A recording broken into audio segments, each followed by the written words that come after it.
Okay, this is point number 6 in our 7-point journey, and I'm going to say now, keep it simple. Okay, you've probably heard that before, but what do I really mean by simple? Well, I've already given you 5 points, and now this is obviously the 6th one. So what is it that I can say to help you keep that simple? Okay, number 1, you have less resources than you had before, so you have to stop doing some things. The trick here is when you write your things to do list, write your stop doing things list. These are things that you're no longer going to do because you no longer believe that they add much value or significant value, and you want to spend that time on something that's more valuable or more purposeful. Your stop doing list will prevent you from doing the same old things you always used to do just because you got comfortable about doing them. And this applies to the people in your teams as well. So write your stop doing list and find 3, 5 things a week to stop doing so that you can take that time and go and dedicate that to something that has got greater potential. Okay, the next keep it simple is remember that cash is king. Of course it is. We all know the saying, turnover is vanity, profit is sanity, but cash is king. Okay, nothing new there. So what's new? Well, the thing that's new is that in my experience of meeting business owners, entrepreneurs and business angels is that for the last 5 or 10 years, people have often asked me, so how many people work in your business? And somehow we were making a comparison of the size or the success of our businesses based on the number of people working there. Or where's your office? Or where's your business premises? How big is it?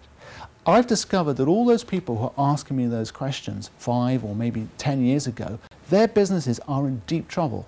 Their businesses have racked up big debts and big liabilities, and they're struggling to maintain the business whilst meeting those liabilities. They've got all those overheads, they've got all those commitments, they've got all those obligations. They, as entrepreneurs, are tired, they've fought for many, many years, and they're worn out.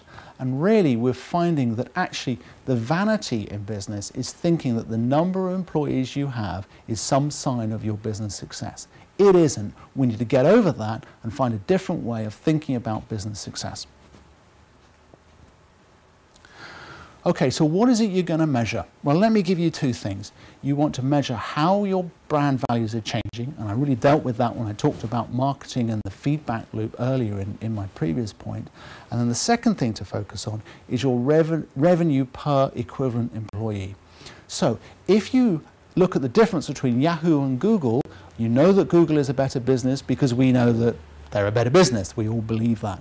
But is that substantiated? Is there a way you could measure that Google is better than Yahoo? Well, okay, the way to measure it, the most effective way to measure it is the revenue per employee. For Google, it's well over $300,000 per employee. For Yahoo, it's a little over $100,000. There's a massive difference between those two. I think if you looked at your business now, you took your total revenue and you divided that by your number of employees, you might get a figure that might be quite frightening. It might be nothing, or it might be 10 or 20,000 pounds or $30,000. Then ask yourself, how much does it cost to employ someone?